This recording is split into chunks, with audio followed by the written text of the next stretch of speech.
Hello students, अपने पिछले lecture में मैंने आपको बताया था कि किसी भी लेंस की फोकस दूरी कैसे निकालते हैं। और पिछले लेक्चर में मैंने आपको किसी लेंस की फोकस दूरी का सूत्र भी बताया था। वो फोकस दूरी का सूत्र क्या था? 1/f is equal to 1/v minus 1/u। ये किसी भी लेंस की फोकस दूरी का सूत्र है। अब आप सोचिए कि ये तो सिंगल लेंस की फोकस दूरी का सूत्र है। अगर हमारे पास कई सारे लेंस हो या कई दो लेंसों को कांटेक्ट में रखा गया हो, एक दूसरे से टच करा के रख दिया जाए, या 3 लेंस को 4 लेंस को एक साथ टच करके रख दिया जाए, और तब जो वो लेंस तैयार होगा उस लेंस की फोकस दूरी कितनी होगी। अगर कोई ऐसा सिस्टम हो तो हम उसकी फोकस दूरी कैसे ज्ञात करेंगे, आज उसके सूत्र का मैं डेरिवेशन आपको बताऊंगी। स्टार्टिंग में मैं आपको 2 लेंस के लिए बता रही हूँ, उसके बाद 2 से अधिक लेंस के लिए भी सूत्र मैं आपको बताऊंगी। मान लीजिए मैंने कोई 2 उत्तल लेंस लिए। ये है 2 उत्तल लेंस, एक ये हो गया और इसी के संपर्क में मैंने एक दूसरा उत्तल लेंस भी रख दिया। ठीक है, यहाँ पर इनके मध्य से एक क्षैतिज रेखा खींच दी, जो कि क्या कहलाएगा? मुख्य अक्ष कहलाएगा। ठीक है, अब यहाँ पर मान लीजिए कोई वस्तु रखी है। ये है बिंदु A, जहां पर कोई वस्तु रखी हुई है।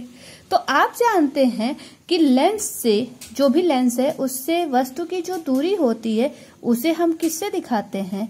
U से दिखाते हैं। तो ये जो डिस्टेंस हो जाएगा ये U हो जाएगा।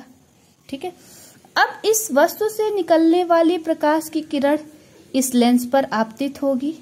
ठीक है, और ये वाला लेंस इस वस्तु का प्रतिबिंब कहीं यहाँ पर बनाने का प्रयास करेगा। ये मान लिया ये है I'। ठीक है, लेकिन इसके रास्ते में ये वाला लेंस भी आ जाएगा। ये वाला लेंस फिर इस प्रकाश की किरण को और थोड़ा मोड़ देगा मुख्य अक्ष की तरफ, और इसका जो प्रतिबिंब बन जाएगा वो किसी इस बिंदु पर बन जाएगा। इसे हम कहते हैं ये है बिंदु I। यहाँ पर एक फाइनल प्रतिबिंब, अंतिम प्रतिबिंब बन जाएगा।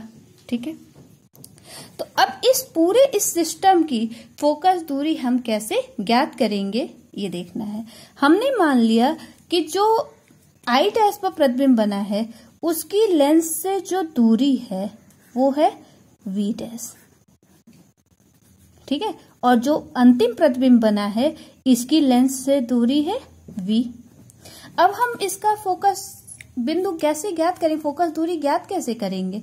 तो हम सबसे पहले एक लेंस के लिए कार्य करेंगे।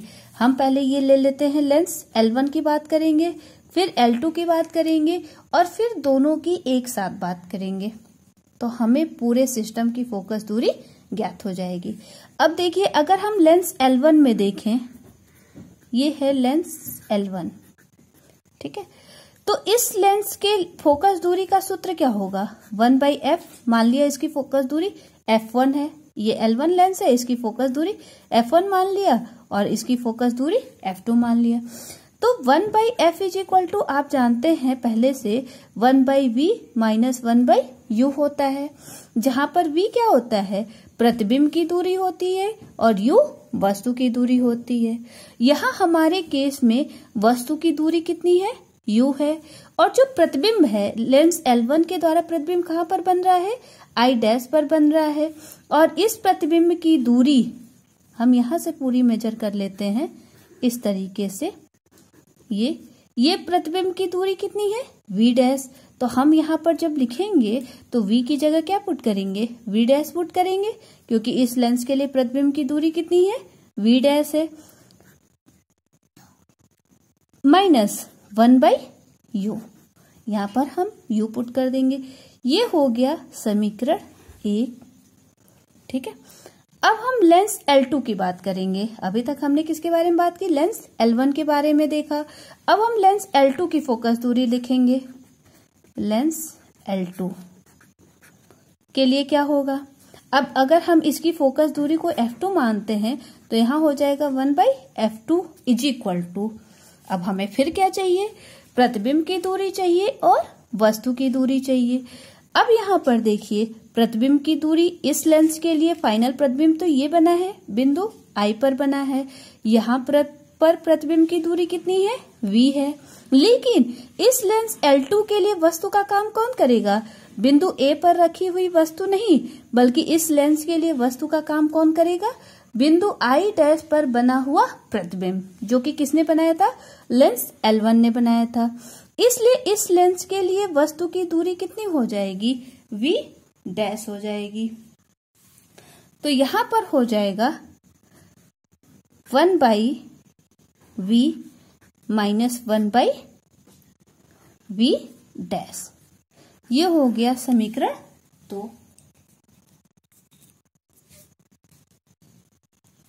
अब हम क्या करेंगे, हम दोनों समीकरणों को एक साथ जोड़ देंगे। क्यों, क्योंकि हमें दोनों का एक साथ फोकस दूरी ज्ञात करना है, यानी संयुक्त लेंस की फोकस दूरी ज्ञात करनी है।